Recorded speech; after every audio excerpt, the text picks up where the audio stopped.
Hola a todos. Hoy vamos a hablar, desgraciadamente, no lo tenía previsto para nada porque no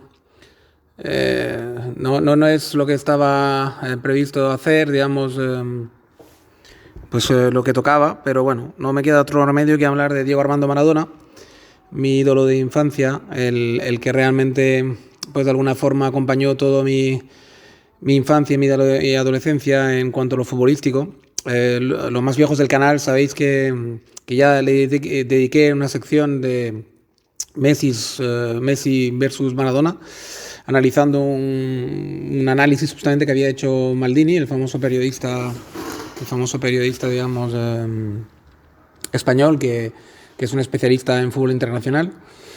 Y tiene un canal y bueno, él hizo un análisis de Maradona versus Messi y yo pues contraanalicé, digamos, este análisis. Lo tenéis en mi canal, lo podéis buscar. Es uno de los vídeos más vistos, de hecho. Y bien, por lo tanto, Maradona, es el que, digamos, el suscriptor que ya lleve tiempo siguiéndome, pues ya sabe que ya sabe, no es ninguna novedad. Para los que no lleváis tanto tiempo siguiéndome, pues sí que es una novedad quizás el saber que Maradona era un ídolo para mí, ¿no? Y entonces, bueno, claro, su muerte, evidentemente, pues no podía pasar desapercibida en ese canal y no podía pasar desapercibida para mí, evidentemente, ¿no? ¿Qué podemos decir de Diego Armando Maradona? Ayer participé de un debate en Paleopolítica y Cultura, hablando sobre él, justamente. Y evidentemente, pues bueno, me invitaron porque de alguna forma les dije que es que me apetecía también participar, porque claro, ellos sabían de mi afición por Diego, ¿no? Entonces, ahí se dijeron muchas cosas, las típicas cosas que estoy oyendo por la televisión y estoy oyendo por muchos sitios, ¿no? La figura de Maradona es tan controvertida y es tan icónica y va a ser, os lo adelanto ya, con el tiempo, si podemos vivir lo suficiente todos para verlo, veréis que se va a convertir en una especie de icono, igual que el Che Guevara, va a ser el segundo icono o el primero incluso, yo creo que adelantará al final al Che, el icono más, más merchandising va a mover y más de todo porque realmente va a ser una especie de Marilyn Monroe a lo pop, John Kennedy en lo político y Maradona en lo deportivo, ¿no? Eso ya os lo puedo adelantar, quiero decir, ni Michael Jordan ni nada. Michael Jordan es en el ámbito, Michael Jordan, quiero decir, el que murió, el pobre chico ese, Kobe Bryant, en el ámbito de Los Ángeles, en el ámbito de California y de Estados Unidos, como mucho, poco más, pero digo, Armando Maradona es global. Lo conocen hasta en Tailandia, quiero decir, lo conocen en absolutamente todas partes. Por lo tanto, va a ser el icono mundial del deporte para siempre, jamás. Y esto muchos contestan esa figuran y contestan muchas cosas, no entienden el funeral de ayer, no entienden muchas cosas, ¿no? Y se preguntan que por qué, ¿no? Porque mezclan lo que es la persona del personaje, ¿no? Y del deportista, digamos, ¿no? La persona era nulo, ¿vale? La persona en los últimos 20 años de su vida pues fue nulo porque era un enfermo, era una persona que se había convertido en un toxicómano, en un alcohólico, y todo el que ha tenido en su familia la desgracia de padecer a alguien que está sumido en esa desgracia sabe que pues pierde todas las amistades, pierden toda la familia y al final mucha gente también criticaba que haya muerto solo en cuanto a que no había ningún familiar directo en ese momento, solamente un primo, me parece, un sobrino, al pie de su cama. Hay que decir que una, tampoco sabían que iba a morir seguramente, dos, está la pandemia y tres, evidentemente cuando tú tienes un enfermo y un alcohólico en tu familia, pues normalmente los lienzos se destruyen, ¿vale? Porque son personas que es como yo ponía la figura del náufrago en el mar, ¿no? Un náufrago en el mar que se está ahogando, pero que tú sabes que el tipo, si le agarras la mano, te va a hundir con él, ¿no? Porque no sabe nadar y porque está totalmente asustado y porque por muchas razones, ¿no? Porque pesa a lo mejor 300 kilos, ¿no? Entonces, claro, el problema es un problema moral y ético importante, pero hay que vivirlo para saberlo, ¿no? Para saber que si te acercas a esa persona te va a destruir en lo económico, te va a destruir en lo moral, te va a destruir en todo y va a ser un problema, ¿no? Por lo tanto, es normal que al final esa gente pues, suele morir solos y suelen morir pues, abandonados, ¿no? Eso es una cosa que es éticamente y moralmente se puede no entender, pero éticamente y moralmente se puede entender. Solamente hay que haberlo vivido, yo creo. Luego está el tema de que la gente que se pregunta que cómo puede ser, ¿no? que una figura tan controvertida y con esos últimos 20 años tan lamentables, pues todavía despierta esas pasiones y tal, ¿no? Eso se entiende, eso lo tenéis que entender y enmarcar en muchas cosas, ¿no? Primero, que fue el primer fenómeno realmente global del fútbol, aparte de Pelé, el primer fenómeno moderno, digamos, o actual, porque Pelé fue un fenómeno, pero un fenómeno un poco raro, porque fue un fenómeno primero que en años donde los medios de comunicación y todo era todo mucho más lento, y luego fue un fenómeno muy local, ¿no? Muy de Brasil, ¿no? Muy de Sudamérica. Sí que es verdad que traspasó fronteras por los mundiales, y que era buenísimo jugando, pero bueno, nunca se atrevió a cruzar el charco y no se atrevió a medir sus fuerzas en Europa, ¿no? Por lo tanto quedó como un ídolo, pero a medias. En cuanto a repercusión mundial, quiero decir, ¿no? Sin embargo, Diego Armando Maradona fue el primer deportista con esa repercusión en lo futbolístico sudamericano que realmente se atrevió a medir sus fuerzas en Europa y encima triunfó, ¿no? A lo grande. Por lo cual, digamos, eso ya para empezar, o sea, al cruzar el charco, pensar que cuando tú llegas a Europa llegas al mundo, ¿no? Prácticamente.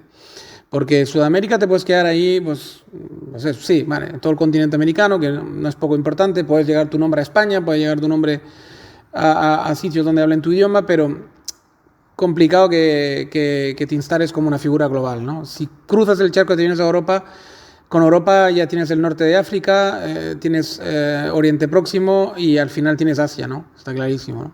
Por lo tanto, digamos, el que se asciende en Europa, pues en lo futbolístico, pues, y consigue triunfar, pues evidentemente ya se convierte automáticamente en una figura mundial. Diego Armando Maradona lo hizo además en años que no era habitual, porque los clubes europeos tampoco podían aceptar muchos extranjeros, me parece que eran 2 plazas por equipo, y por lo tanto luego fueron 3 a lo último de su carrera, en los años 90. Por lo tanto, digamos, evidentemente el que se atrevía a cruzar el charco, primero es porque era muy bueno, y segundo, porque si no, no le fichaban, y luego segundo, pues que realmente era un reto importante, ¿no? Diego Armando Maradona, evidentemente, todo fue muy precoz. Es que en lo futbolístico es como una especie de Amadeus Mozart, ¿no?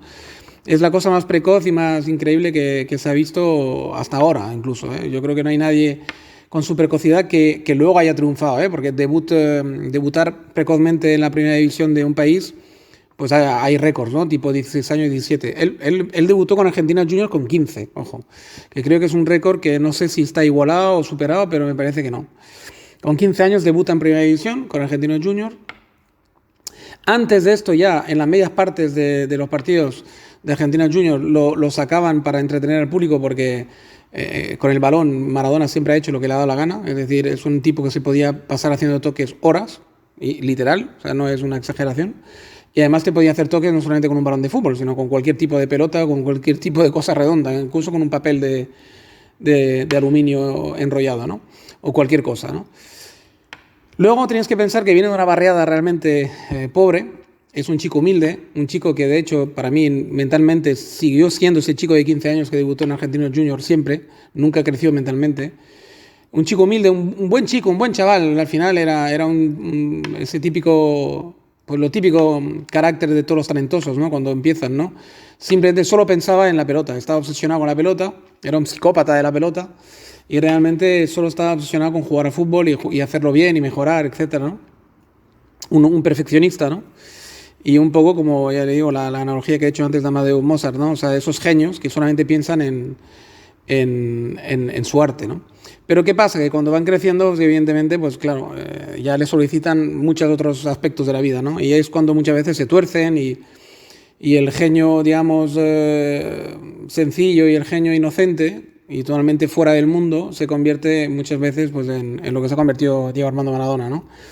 En ese genio caprichoso, en ese genio, digamos, ya exigente, en ese niño mimado y ese niño, digamos, totalmente irascible y que al final acaba cometiendo todo tipo de atropellos y todo tipo de sinsentidos, ¿no?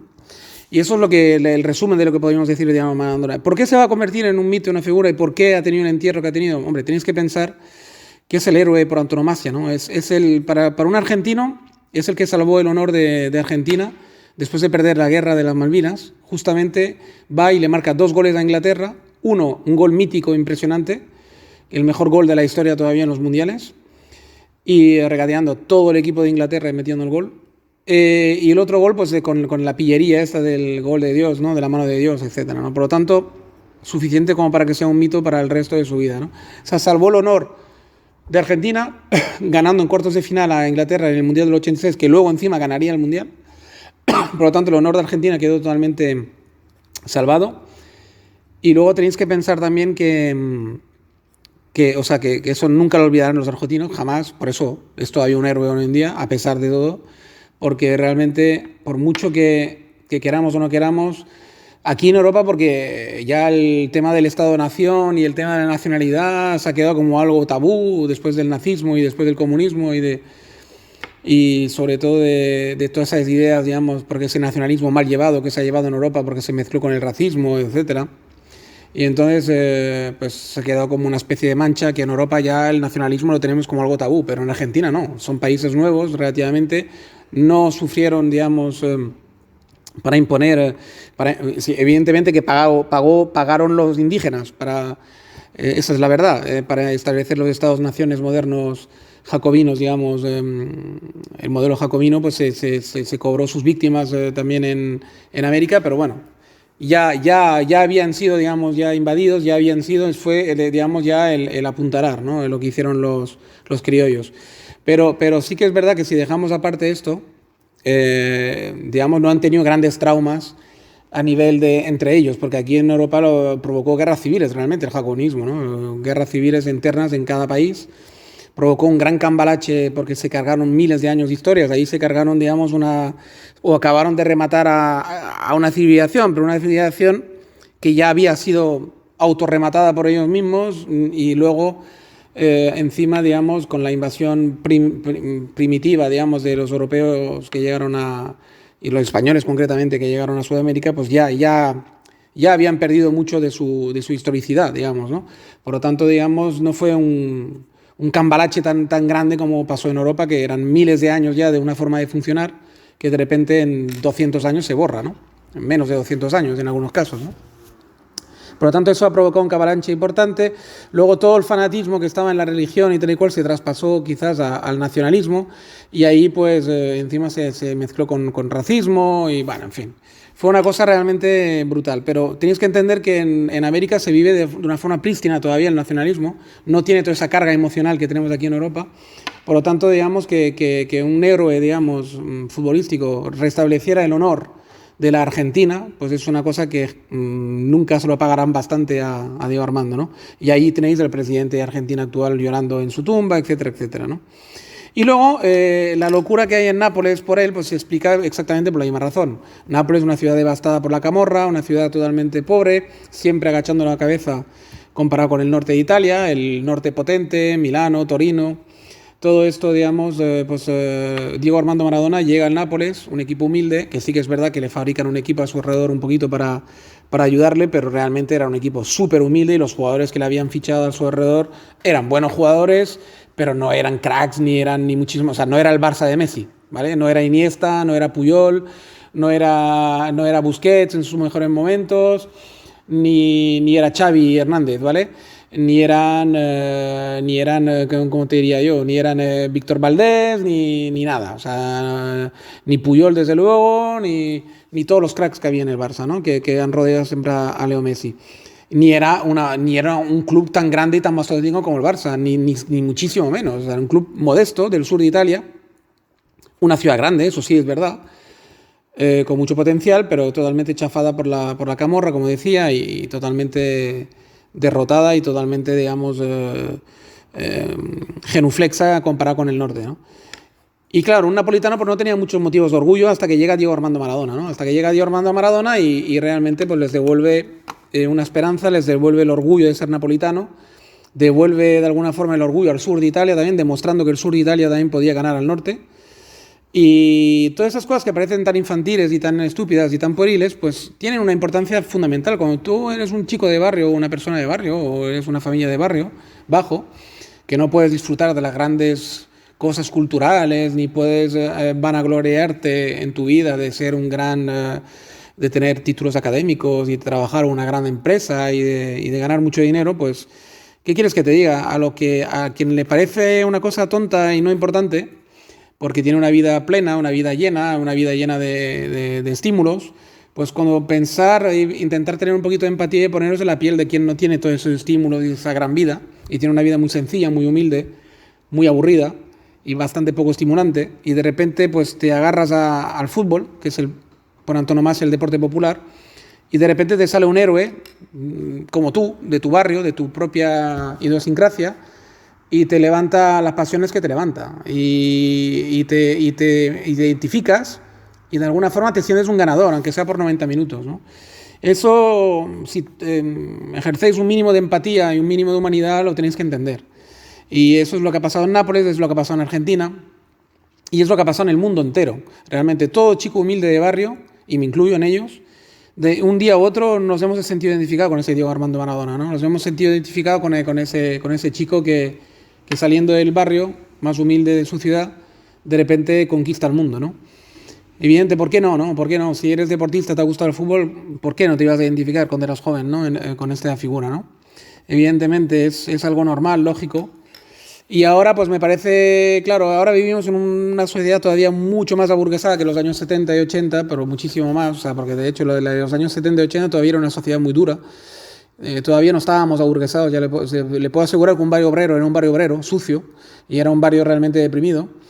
Y hoy en día, pues la verdad es que, bueno, el progreso ha sido tan espectacular y ha sido tan de esto que realmente, y la tecnología, digamos, ha igualado un poco a la alza, un poco a todo el mundo, o por lo menos aparentemente, evidentemente, porque luego hay mucho que decir ahí, que realmente ya ese sentimiento de inferioridad un chico de barrio ya no lo tiene, ¿vale? No lo vive así. De hecho, los veo incluso en pelín aburguesados, casi todos, ¿no? Y claro, y hoy en día, pues que un Leo Messi salga de un barrio obrero ya no tiene la importancia que tenía en los años 70, en los años 80, ¿vale? Eso lo tenéis que entender también. No tiene la repercusión, ¿vale? Messi al lado de Maradona es un niño bien, ¿vale? Es un niño pijo prácticamente, que se ha dedicado a jugar al fútbol, ¿vale? Por lo tanto, digamos, tenéis que entender todo eso. Es difícil de entender, yo sé que a algunas personas os va a costar, porque, bueno, habéis vivido totalmente lo opuesto a esto, no habéis probado de estas cosas que digo, ¿no? Y os va a costar muchísimo entenderlo, pero intentar hacer un esfuerzo y entenderéis que la pasión que levanta Diego Armando Maradona es una pasión normal. Luego, en cuanto ya quisiera dejar apuntado por último, que esto de ser una figura de izquierdas y todo eso, Maradona no, o sea, no exactamente, es una figura popular, pero no de izquierdas, ¿vale? Es un chico humilde de barrio, por lo tanto hay más... y porque Fidel Castro y Chávez lo utilizaron como bandera, como camiseta, ¿no? Pero realmente él no... Sí, él no sabía de política, ni sabía muchas cosas. Maradona realmente era un tipo bastante aculturado, no tenía cultura, no tenía erudición. Para mí que no había abierto un libro más que periódicos deportivos. Y entonces, pues evidentemente, no le pidáis peras al olmo. O sea, no era de izquierdas porque no sabía ni lo que era la izquierda, ni el comunismo, ni tenía nociones políticas, ni nociones culturales lo suficientemente fuertes como para saber lo que hacía, ¿vale? Por lo tanto, eso de meterlo como una figura de izquierdas, si ahora se la apropian, se la apropiarán, pero como hicieron ya Chávez y Castro, pero nada, no... Es una figura del pueblo, para el pueblo, ¿vale? Y por eso va a quedar como un icono para el pueblo, pero no lo metamos en un partido político ni en una facción política porque le hacemos un flaco favor, ¿no? Es un ídolo del deporte, va a ser un ídolo para siempre, ya digo, un icono al nivel de Marilyn Monroe, a nivel del Che Guevara, a nivel de Kennedy, y punto, y cada uno en su sitio, ¿no? Bueno, pues ahí lo voy a dejar. Le debía un homenaje, ídolo de infancia, por lo tanto se va una parte de mi infancia con él, ¿no? Evidentemente. Y bien, pues le debía por lo menos ese homenaje al gran Diego. Un saludo a todos. Nos vemos en el próximo audio-vídeo y espero teneros a todos... bueno, y agradecer a los nuevos suscriptores, como siempre, que veo que hay un puñadito más. Y espero que os sigáis animando, que siga habiendo una proporción 70-30, ojito, que no es poco, O sea, 70% de la gente que me ve no se suscribe. Por lo tanto, hay muchas visualizaciones que quedan huérfanas ahí. A ver si nos animamos, ¿vale? No seáis cobardes. Venga, que seamos más locos ahí, torturados en el pensamiento, lo que digo siempre. Venga, un saludo a todos, hasta el próximo audio-vídeo. Chao, chao, hasta luego, cuidaros.